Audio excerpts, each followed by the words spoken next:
All right, here we go. Overdrive off and running. TSN 1050 on the TSN app, your home smart speaker, and up on TSN 4. Bryan Hayes, the O-Dog, Jeff O'Neill, Jamie Noodles McLennan. How are we feeling on a Tuesday afternoon? I need to hear this. Okay, let me interrupt here because two things. I want to know how it went last night, the NFL stuff, and I also want to know how the golf went today. Where do you guys want to start? Well, I'll just say this. It should not say Hayes for his name tag today. It should say Sevi Ballesteros with the short game I saw today. Sevi Ballesteros is what I saw around the green. Is that a good thing or a bad thing? Very That's good. a I'll thing. tell you what, Noodles. Very good thing. This day could have been that we hated each other's guts because of blowing up. But it was a ham and egg session like very few have seen. Really? He carried the mail when needed. Back nine, I carried some mail. And it was a tag team combination that we said we weren't going to mention any names. But poor Darren McNair and Sammy Vigna, they had a tough time. They had a rough road out there against us. We did promise we wouldn't name names. But you named names, and Darren's my neighbor, correct? Is that the guy? Yeah, unbelievable awesome. I love guy. it. Both guys, I'll tell you one great thing, guys. Hazy, it was a fun day. It was gentlemanly-like. But you tried to pull a stunt that I swear to God almost got a putter wrapped around your neck. We were one up on the press on 18. Everything was over. Everything was over. And when you were trying to get a drop onto the green with your putter, I just thought it was going to explode into something that was not friendly. It was. I just said, this guy cannot do this right now. Because I had 8 feet for birdie. We were one up. They were not going to take any cash off us. It was over. Right. They were dead and buried. And you started drop, and I'm like, don't even think, do not drop that golf ball onto the green. Right. I think it was within the legal parameters. Like it was. You get, stance plus a club, and it happened to possibly get onto the fringe. I had a bit of a squirrely lie. For the friendship of the game, I would have rather seen you chip it and scull it across the green. Right. And just say, not this time. But you're were probably still grinding. Right.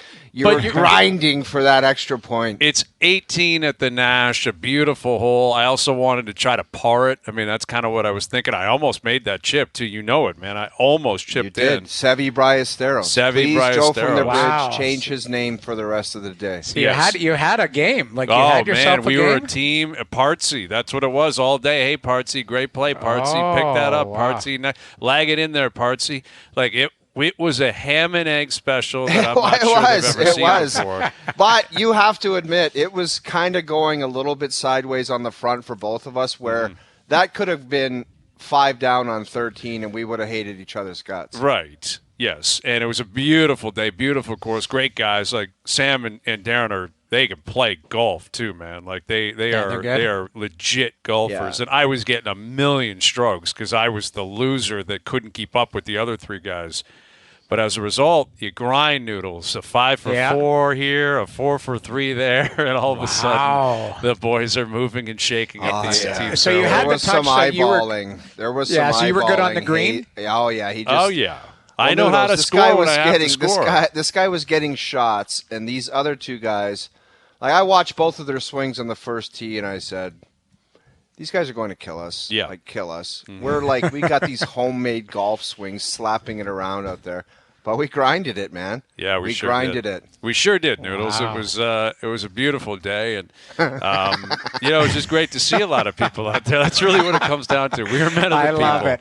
I love the fact that you guys thanks have come to the together. staff at the That's National. right. They're That's all right. great people. Kieran, the director of golf, Awesome what a great guy. guy. He Awesome found guy. one of your drives there on 13. That was nice. Yes. He's a great guy and a fan of the show. Great guy. I want to give a shout out to Nicholas at California Sandwiches. I popped into California Sandwiches afterwards and destroyed a chicken with cheese, and he's a big fan of the show. He said shout out to Owen Noodles and Frankie and Carlo, the whole crew. Just men of the people, Noodles, up in your neck of the woods up there, right? North of the city. Well, exactly. Men of the people. It's a great area up here. There's a lot of people that are fans of the show. I was down getting a little haircut today at Baby Village, and Marie came up. She was fan of the show. There you go. So it's nice. You get a lot of people coming up and saying hello, and And a lot of people saying, hey, that was some heavy conversation we had yesterday about, the Babcock situation.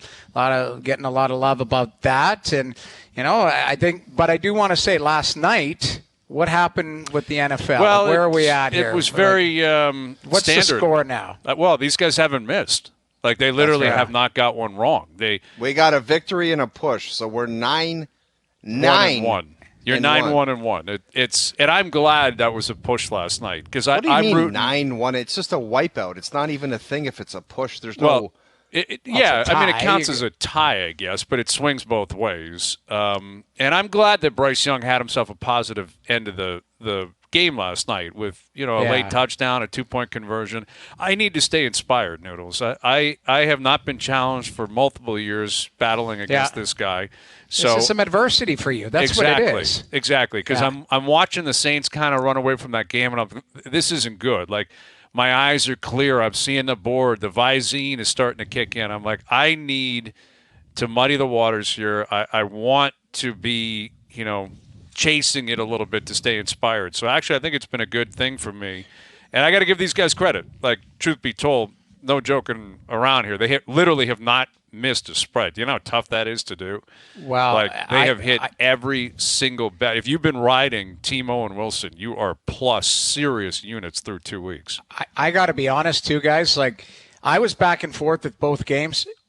I watched the Chubb injury live, and you're like, I didn't see it per se. Like, I was like, he went down and you knew something was wrong. And then the fact that they didn't show it, and then all you have to do is look on Twitter. Somebody's already screen grabbed and done that. That's Joe Theismann. That's ugly. Like, it really was ugly. It's awful. You never want to see that, right? I credit ESPN because I do not want to see replays of that ever. Any gruesome I think your injury. boy Dan Patrick was calling for the replay. I don't. Saying you should have showed the replay. I don't want to ever see that. I it's a personal choice. I don't know where to stand on it when it comes to like journalism and the right play in terms of serving your audience. Obviously, Dan would suggest he wanted to see it. I'm sure there are a number of people. I was talking to the Grappler. The Grappler, I guess, is he's looking for that kind of gruesome content, and Grappler was saying he wanted to see it because he had not seen it live. It was just Buck and Aikman basically explaining how tough the injury was. But personally, I don't like. I get that's queasy stuff, man. I needed to see some it guy's once. knee pop out. You're like, I don't need to see that, man. You see someone's bone like through their leg or arm, or we played sports, right? Like, we've all been around it. Hayes, I'm sure you have. I'm sure you've seen some. Like, I've had a few weird injuries myself, but I've certainly seen some awful injuries in my career. And it's not something that you want replayed over and over. No. And Jamie, as a player on the same team as the guy, a bunch of times you've seen a cut or something gruesome, and you literally have to tell yourself, whether you're 19 or 35, I just didn't see that because it'll – like a guy going out with a really bad concussion and an elbow and the guy's out cold on the ice and stretchers, ambulances. You just have to say – I have to finish this game and move on to the next one and forget, like we talked about and joked around with the $1,000, nothing to see here. That's how you have to pretend, because you can't. You literally wouldn't be able to play after that if you just took it along with you. No, and I've been around. Like I say, I was on the ice morning skate when, Chris Pronger, that was a game actually in the playoffs where Chris Pronger got the shot in the heart and dropped, and his beat like that jarred everybody. And Joey Mullen's brother, I'm just drawing a blank on his name, he was my teammate. Brian Mullen had open heart surgery in morning skate, and he had a seizure right in front of us. These are awful things that, you got to try and play that now. You got to try and have semblance of a normal life that day, worrying about your teammate. These are awful. I can't imagine, the emotions going through last night. And I know football's a tough sport. These guys are tough. They're able to compartmentalize it. But just seeing that injury, I needed to see it once, although I've seen it 50 times since. It was awful, and I felt for him, and you hope that terrible. His career's not in jeopardy. That's the question now, right? Like, he's had a gruesome knee injury already, same knee, And you really do wonder, is this guy ever going to play again? And naturally, it brought up the whole running back versus the world conversation that was percolating through camps and what was going on with Jonathan Taylor and Saquon Barkley and Josh Jacobs. And obviously, Nick Chubb was a big part of that as well. He's been a stud in the NFL for a long time. And yet, these injuries actually go against anything they can stand on, which is kind of sad. It sucks because it's such a tough position where they are taking on contact and fighting through tackles, and they have monsters chasing them down, like monsters trying to get that's their whole livelihood, is running through monsters, trying to avoid monsters. That's the life of a running back. And the reason owners aren't paying them is partially because the game has changed. It's more of a in-the-air game. It's more of a what can my quarterback do in the air as opposed to a running attack game. But also the fact that they're so susceptible to injury and breaking down. So I've seen it already online, like, oh, they better get back together and figure this out. This is actually hurting their case that Barkley's already injured, Chubb's done for the year, Taylor's on the pup list. You still need the position. Like, of let's course just say Saquon Barkley's healthy. Like, watching some of the Giants play, he is such a massive part of their offense and such a key player for them. I think it's lunacy to say that it's just, disregard. But there's two sides, Hayes. It's like they are so important, but injured often, and they break down. So it's what the hell are you going to do? What are you going to do as far as the money commitment? Right. It's not downplaying the importance of the position or the significance or the fact that you love the guy or whatever. It's you only have so much money to allocate, and how much are you going to allocate to a guy that could very likely get hurt, could break down, could be unpredictable year over year. I think what would be sickening if you're Nick Chubb, and I don't know exactly how much money he is making. I know he's made a lot throughout his career, is the fact that DeShaun Watson is playing the way he's playing, and he's making like $240 million guaranteed. That's what's got to be sickening for certain running backs, is they're fighting like tooth and nail. They get 14 a year, 15 a year, which relatively speaking is life-changing money. Right. And that guy looks lost out there. DeShaun Watson is awful. He's horrible. Yeah. And no one's rooting for him. No one's waiting for him. I can't believe how bad he was last night. Some of the picks, plus he looks like a petulant child out there, pushing the ref away. He took a couple of masking penalties last night, which is just amateur hour for a quarterback who's been around the game for a long time. Like it's setting up for the Browns to do exactly what everyone knew they were going to do. Precisely. So desperate they acquire a guy that everyone, like well-run organizations, were like, we're not touching DeShaun Watson. I don't care how talented he is. We're not going there. Or if we are, it's on our terms. I know, dude, but you've seen the quarterback memes of the jerseys in Cleveland with 55 names on it, and it was just desperation makes organizations do incredible things and make incredible decisions. And DeShaun Watson, if you're going to take the other stuff away and just talk about the ability, the quarterback ability, you can't blame them on that. Because what he was his last year in Houston before that stuff happened, he's an incredible talent. He was a superstar. But then he had the year off, and then the stuff happened, and then then he was suspended, and the time off, it's just like, maybe he needs some more games and some more game action to get it together, but he looks terrible. That's it. Like, listen, it's basically been 2.5 years since he actually played, but he's had a full offseason now of no distraction, right? OTAs, mini camps, knowing the playbook. It's the same coach in Cleveland, same offense that they're running. And for him to, play the way he did through 2 weeks, it's got to be very concerning. The talent is still there. He's still in his late 20s. It's not like he's 38, 39. I'm just saying it looks ugly. Looks really ugly, and they committed a ton of money, and they gave up assets, and they basically threw their morals out the door and said, forget it, we don't care because of who we are and what our history's been. And the whole point of it was that it would pay off. And maybe it will. Obviously, it's only been 2 games. But that game was a very gettable game for Cleveland if Watson played average. If he's average last night, Cleveland's 2-0. And they're lucky they're not 0-2 because Joe Burrow was so bad in week 1. If Burrow and the Bengals play the way they're capable of playing, The Browns very well could be 0-2 with Nick Chubb out for the year. So it's an amazing turn of events. And, through 2 weeks, we've had a ton of different storylines. And Marcellus Wiley will join us a little bit later this afternoon. Confirm or deny later this hour. The Leafs are back home, I guess, meeting the media tomorrow. The Jays are in action tonight in New York. The Jays know the number, right? We saw Griff tweeting this out earlier. 8 and 4. Yeah, you get to 8 wins. Seattle and or Texas cannot get to that, right, based on the fact that they play so many games against each other. So that's what you're looking at. And I don't know, you guys have probably been in the room where you're well aware of a number you got to hit. Do you acknowledge it? It's hard, though. You got to acknowledge it, but you can't start. You know my horror story. You know my horror story. Exactly. 10 games left. Circled all the teams we should beat, and we just got rinsed and smoked by every one of those.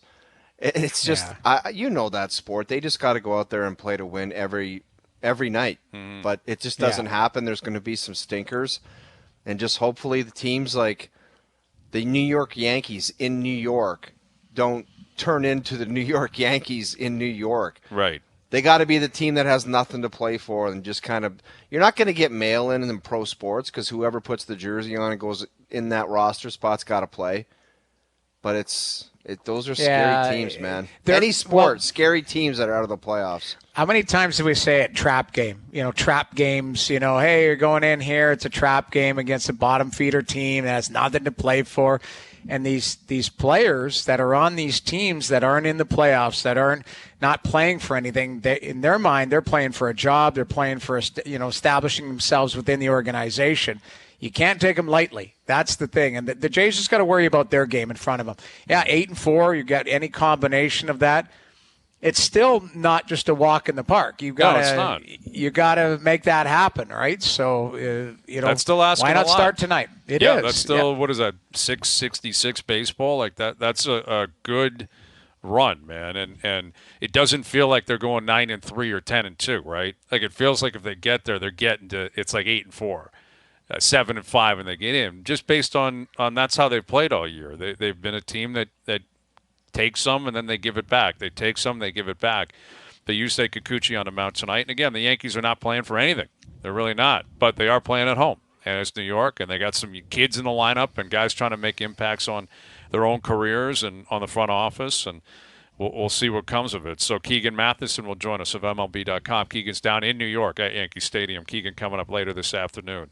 Come back and get into what we could hear tomorrow out of the Leafs. With Media Day taking place tomorrow, they'll hit the ice on Thursday, and confirm or deny still to come later this hour as well. Overdrive continues. TSN 1050 and on TSN 4. Overdrive continues, brought to you by FanDuel, bringing you everything from the opening line to the final score. Best Bets brought to you by FanDuel later this afternoon. Buddy Craig Button will join us at 5.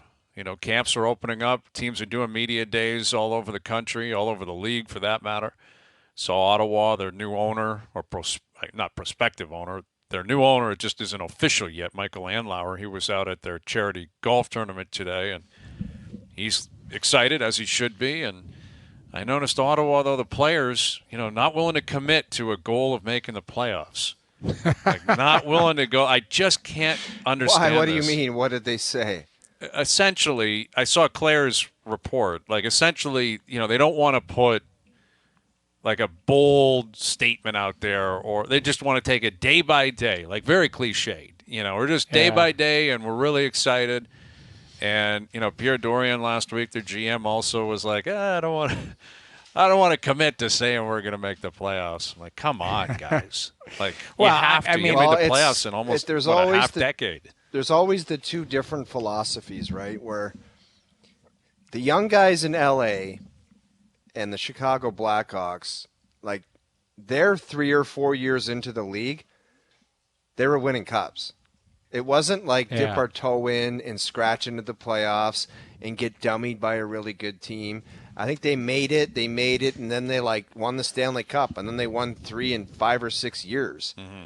The LA Kings won 2 in a 4-year span, and it was that young core with Kopitar and Doughty, it's that's how they dip their toes.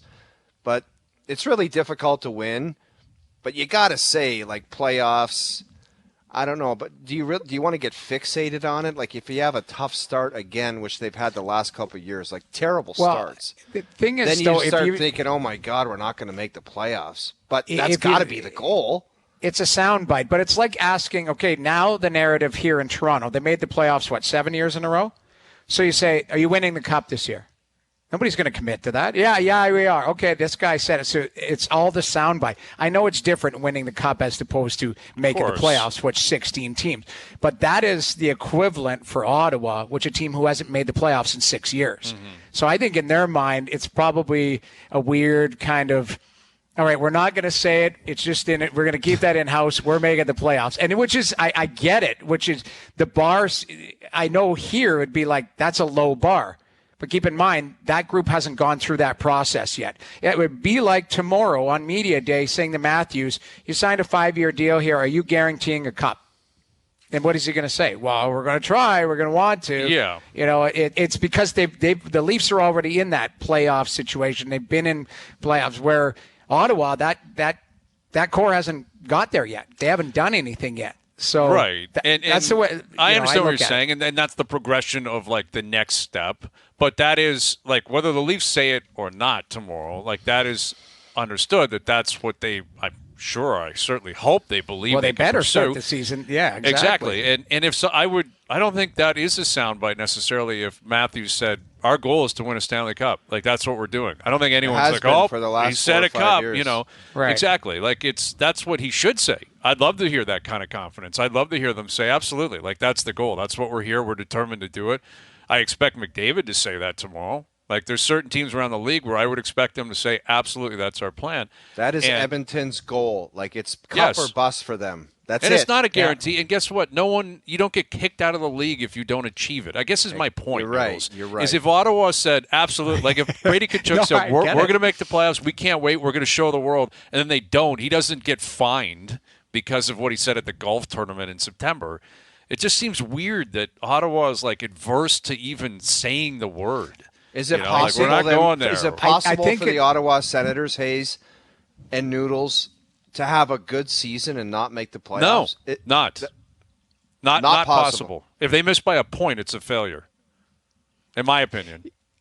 Yeah, I mean, I think that's fair, man. This team, they've got to make the playoffs. Like to me, exactly. This is, the core's been paid, the core is growing, and they've surrounded it with more depth. The goaltending, to me, this is it would be a failure if Ottawa missed the playoffs. Yes, because I think they've been building towards that. But I just look at it. I think they would say it. It just Pierre Dorion came out last year, and that soundbite lived for, I think, probably a lot longer than he wanted it to. So it's probably like, I'm not doing that again. So I don't like. That's probably what. And our show is probably guilty of that. Over? Sure. Wasn't that his quote? Yes, he said the rebuild is over, and then they started like 2-10. Exactly. And we replayed the rebuild. Like we replayed it. Well, I think they just want to show up and go, nothing to see here. We're just going to go out and play. Like that would be my opinion of it. I haven't actually spoken to anybody in Ottawa yet. I'm starting to do games in the next couple of weeks, but that would be my thought process of how Ottawa is thinking. I don't know. It feels like that is exactly what they are approaching it with, and that's fine. But again, as you alluded to, Noodles, there's one Stanley Cup winner. Statistically, you're supposed to make the playoffs. Like 16 of 32 teams make it. It is not a bold statement, and it isn't like an out-of-this-world accomplishment to be a part of the 50% that make it. I guess that's all I'm saying. Like, no one's saying, hey, Brady, you got to guarantee a cup here or a conference final. I think Ottawa should feel good about, who they are, how they're growing. We'll see. I'm not convinced they make the playoffs, but I think the expectation should be that they do. And if they don't, at some point you have to hold your own feet to the fire that you have high expectations of yourself. Well, right? At some like you're point, putting Hayes, your own yes. stake in the ground and saying, we believe who we are is good enough to get there. And I think this should be the year. You're trying to win the Stanley Cup. And if you can't even make the playoffs, it just signifies that you were so far away from it because you have to get in, get some experience, get some scar tissue, as everyone says. Mm-hmm. And if you're not even getting in, it must mean you're a zillion miles away where you actually think that you're close to doing that. Right. Exactly. That's the truth. If you're packing your bags in mid-April and going home, then that says a lot about where the makeup is, where the building blocks are, and possibly where you're going.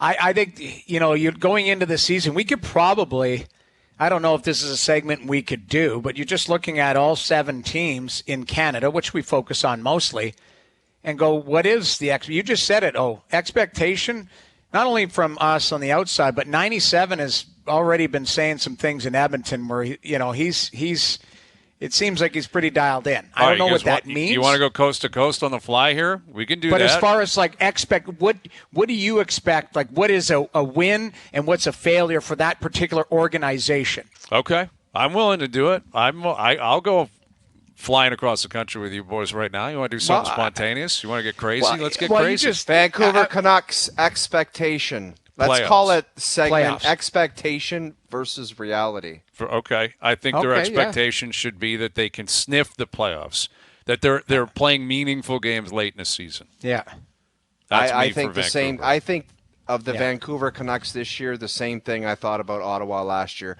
You got to be playing some meaningful hockey games in the spring, and hopefully you're sniffing around. And they can probably, if their goaltending is dialed in, I think they will make the playoffs. Take that, Sevi Ballesteros. Oh, I don't know about that. Sevi, that sounds like something you might shank into the woods, that kind of prediction. Hey, you might as well have a positive outlook. Sure. Listen, I don't think that's a reasonable expectation. Because Why? I don't think they're good enough. I don't think they're deep enough. I don't love their defense. Demko, I know the talent, and I trust Noodle's evaluation. You've loved this guy for a long time, but can you commit that he's going to start 55 games and be great? Let's just hope. If he's healthy, if we're going to be on the optimistic part of it, let's hope that they plug some holes on D, getting some veteran guys back there, and the goaltender can actually stop some pucks. Sure. It will be huge for Vancouver. Well, I think they're in a tough division, too. I agree, but I think the expectation is meaningful games, playoffs for that group. The reality is, I think same type of thing. I think they're on the cusp. If they have a good season from top players, which Patterson's a superstar, JT Miller's a really good player. They've got some kids, Kuzmenko, that's coming. Like, they've got some good players there. The D they changed. They're kind of bigger and meaner, kind of longer.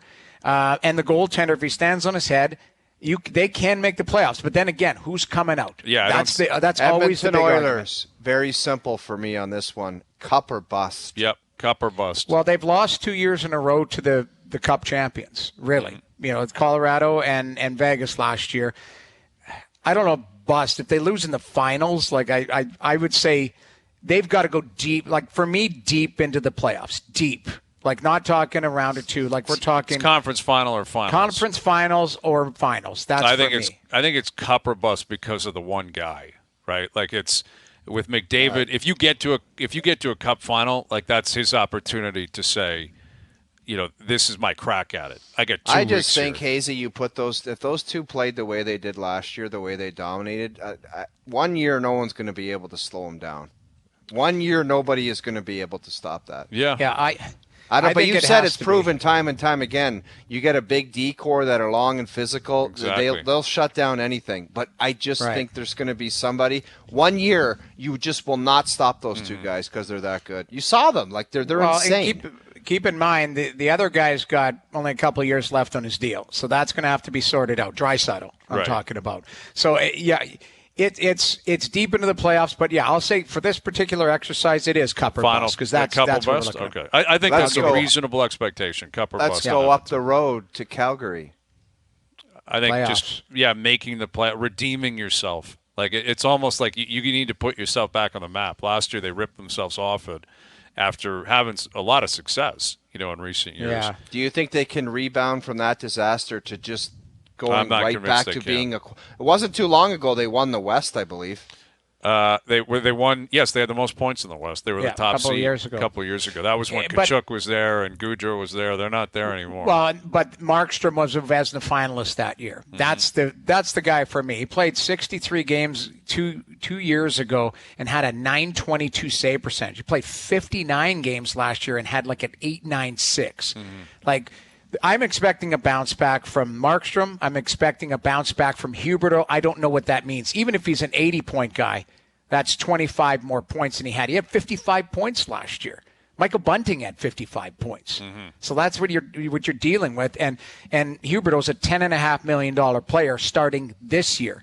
Kadri needs a bounce back, even though he's a 60. He's really been a 60-point guy in his career. That's where he's supposed to be. That's right. What he was the 87 to 1 year, but Lindholm, and they've got three guys. They've got decisions to make too. Hanifin, Lindholm, and Backlund all need deals. And so again, tough division. Tough division, but I think playoffs. I think playoffs are the expectation for that group. And the reality is they're going to be fighting to do that. I have them kind of where Vancouver is, like meaningful games, and maybe some things break their way. It feels like they really lost a big part of their identity when Tkachuk and Gaudreau left, and they're still reeling from it. And now Sutter's gone, and I know it was a disaster for Sutter last year. The year before it was amazing. He was a guy that Jack really, Adams. Exactly. So rookie head coach. I think it's going to be tough. I really do in Calgary, Winnipeg. Yeah. Winnipeg. Where are we at with Winnipeg? Reasonable expectations in that room. Absolutely playoffs. But that team, if Hellebuck stays and Scheifele stays, it's playoffs. And see what happens. Roll the dice, because who the hell knows what's going to happen to that organization next year. It is playoffs, but here's the thing. These are tough decisions, and that's kind of where I was going with Calgary too. You're not going to let players just walk at the end of the season. So if something's not done, like they've got to make decisions on Scheifele and Hellebuck by the trade but Noodles, deadline. You got to come to a decision on what are you going to do. Just wait and see what's going to go on, and then all of a sudden you're going to hear the same answers. We're not re-signing here, but what if you're in a playoff spot? It's like you almost got to figure out what the hell you're doing before the season starts. That's what I brought, but you do have time because they're still under contract. But what I'm saying is they might be 5 points in a playoff spot at the deadline, but neither one of those players are going to sign extensions. So you're moving them. I think and all of a sudden that changes your trajectory, right? Right? I think on the high end, the expectation should be playoffs, but the reality is the lingering question, those two players, what are you doing with them? If they, there's whispers that maybe they're trying to, see if they'll stay. Who knows? But at the end of the day, that's the two. The reality, if they're gone, then they're not a playoff team. No, and that's where I'm at. My expectations are that is what should happen. The expectations in the room, I think, should be that the GM is going to have to realize they have to take a step back here. And I think it's going to be a tough pitch on the market. I think it's the first time it will pretty much have happened since they got back. Like when they came home 12 years ago, they were not a very good team. So naturally, it was just, we're going to build this up. We're going to see where it goes. But the fact that they were home sold the tickets, created the buzz. Right. It didn't matter. They could be the worst team in the league. It didn't matter. People were excited.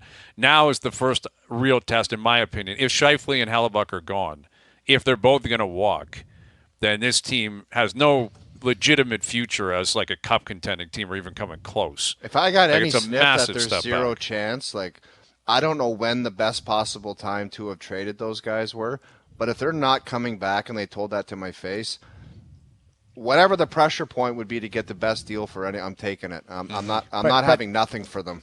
But the market was dead this summer because I think there was too many guys. But when the market picks up again, and if some GM ever gets horny like Tommy Fitzgerald in New Jersey and says, I want to take a run, give me Hellebuck, and comes together with some kind of package, I'm listening and I'm pulling the trigger. Agreed. Because I'm not having nothing. I'm not letting them walk for nothing.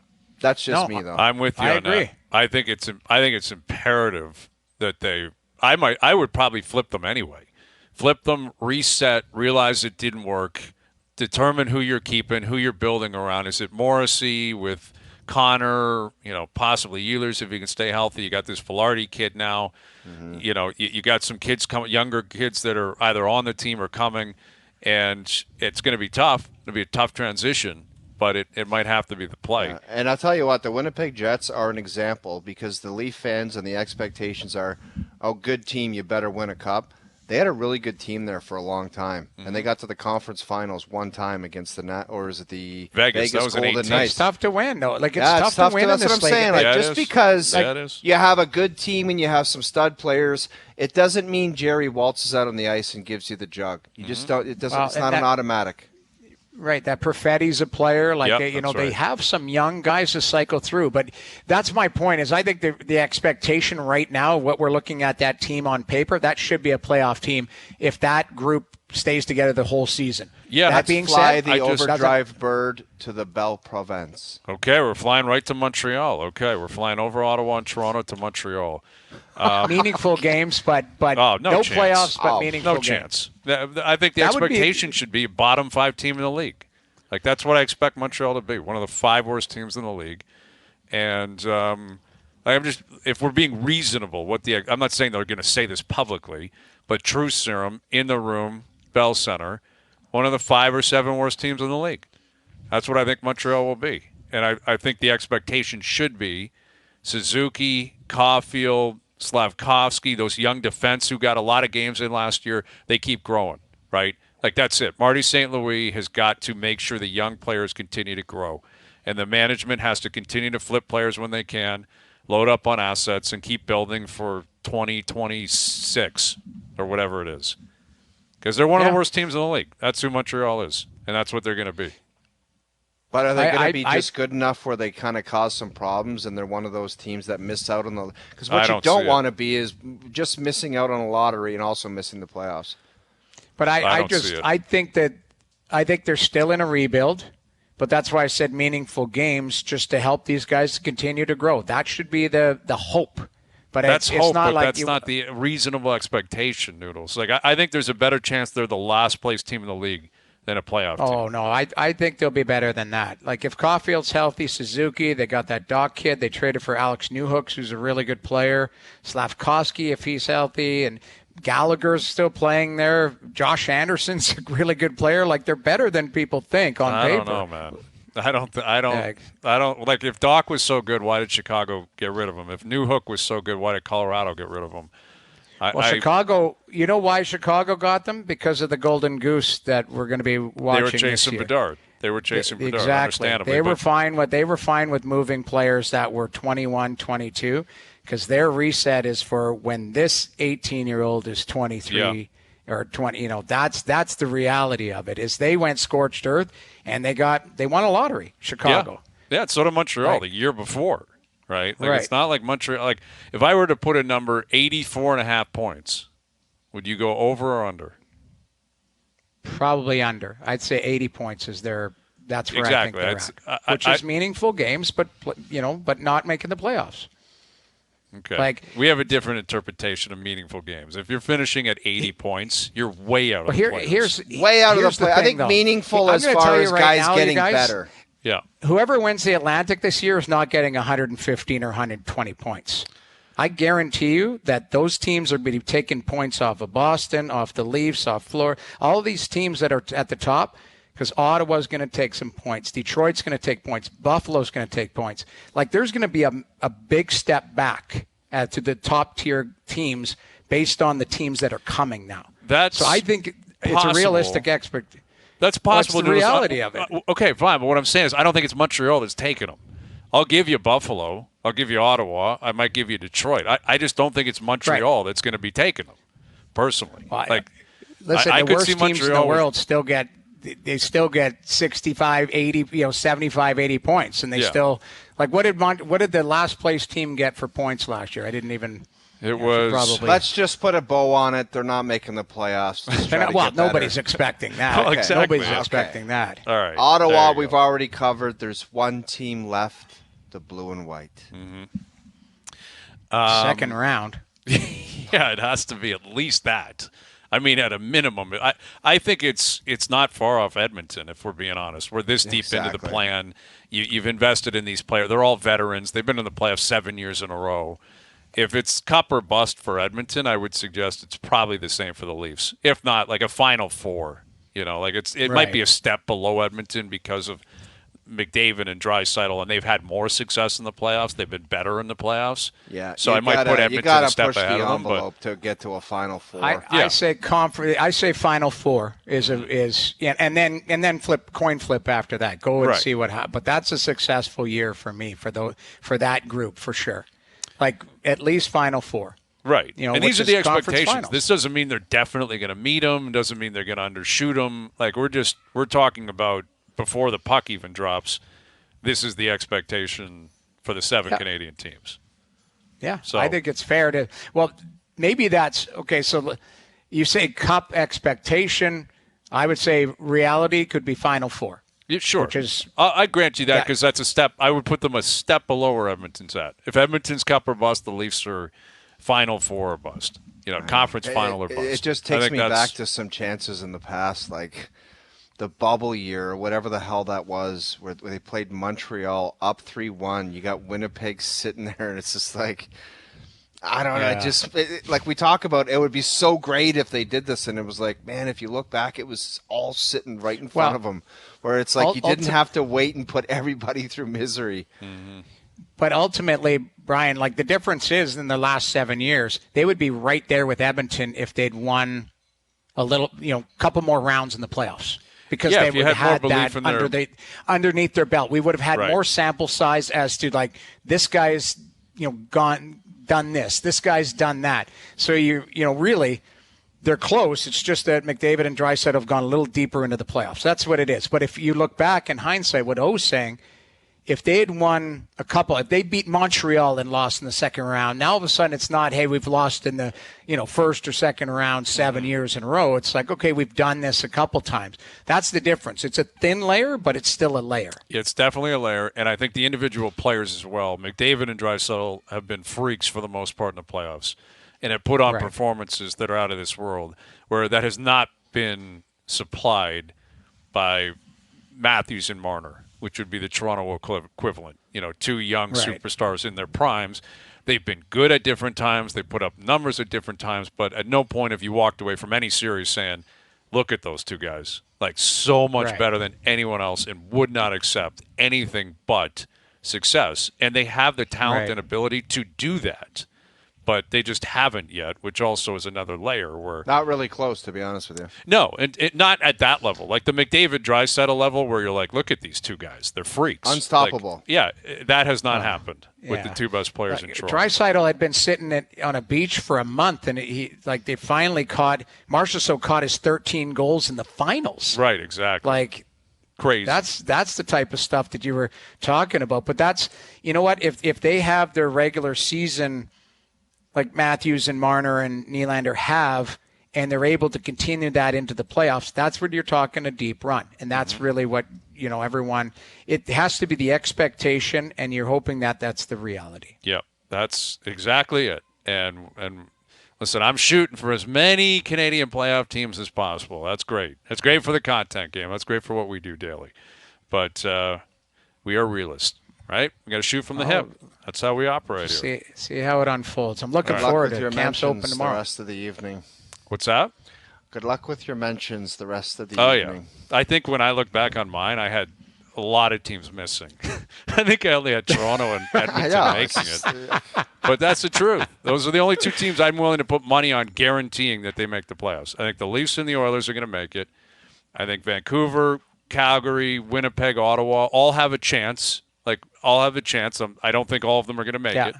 And Montreal is not close.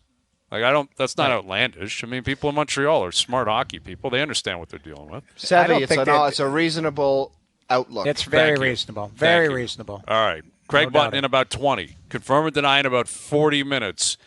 The O-Dog, Jeff O'Neill, Jamie Noodles McLennan. I'm Sevi Bryesteros. I do have to ask one question, and I'm going to let it marinate until we get back. Number 2, you hit it from the bunker to about 50 yards short of the green. I did not see what happened after that. I would like to know how you ended up where you did. We'll come back, and we'll talk about that. Give you that answer next. All right, Craig Button will help us answer some of the questions we just had about expectations across the country, the 7 Canadian teams. Catch up with Craig in about 10 minutes. Confirm or deny at 5:30. Jays, Yankees tonight. We'll head down to Yankee Stadium. Keegan Matheson will join us later this afternoon. So we were playing this morning at the Nash. Unbelievable spot. And, I blocked a tee shot on 2. And you laid it up to about a 40-yard shot or something? Yeah, about that. And so I took the cart around the back of the green, and I couldn't. It was just you and your boy Luca. Yes. And then I got to the green, and I saw you going sideways to another bunker, and I'm like, there's just no way. Right. There's a way. I'll tell you the way. My brain completely malfunctioned. All right. Anyone that's played the game understands this. Dude, you must have made that caddy. His eyeballs must have popped out of his head if he went. I was so embarrassed. It's the second one. Great guy, Luca. Great kid. He was out there helping us. It was awesome. And he was really helpful, right? And the way the second green is, there's like a swale in the middle of it, right? So the pin was on the back deck. So he came to me and goes, you got two options here. You can either basically bump and run it up through the swale or take on the swale and try to get to the top deck. Oh, you tried to go upstairs. No, here's what happened. I was thinking going upstairs, and I got halfway into my swing, and I buckled and said, no, bump and run. Oh, my God, that is such an amateur hour move. Dude, my brain malfunctioned. Like, it was like I was halfway into the swing. I'm like, I don't have this shot. Just basically like almost abort, and just try to chunk one up there, and I completely shanked it. Dead right into the bunker. I look at Luca, and he's like, do you want your 60 degree? I'm like, yes, thank you. I'll take it. And then you launched that one over the green, but then that's when you turned into Sevi Ballesteros, and you chiseled one through the rough to a foot, and they were like, wow, great hands. And I'm like, so that was your TSN turning point. It was a right redemption. Noodles, do you know how bad you have to be? And listen, I'm a good golfer. I'm not a great golfer. These guys are really good golfers.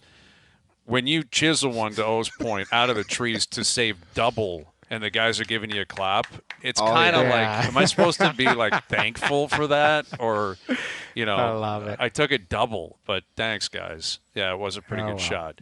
Meanwhile, the first two times I had a wedge in my hand were disgusting. But Craig's coming up. Confirm or deny at 5:30. Overdrive continues. TSN 1050 and on the TSN app.